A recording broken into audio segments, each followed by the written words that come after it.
Three things really annoy me in my household. Number one, I hate paying those dreadful bills that come like clockwork each month.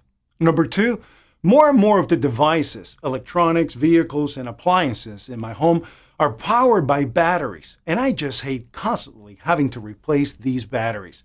But the most annoying thing of all is how much money I have to waste each month to actually buy these new batteries, which is number three.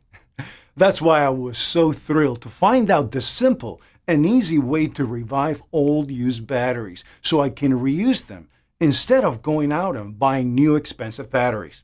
It definitely beats going out to the store every time a battery dies. And even better is the thousands of dollars it can save me and my family through the years on battery costs.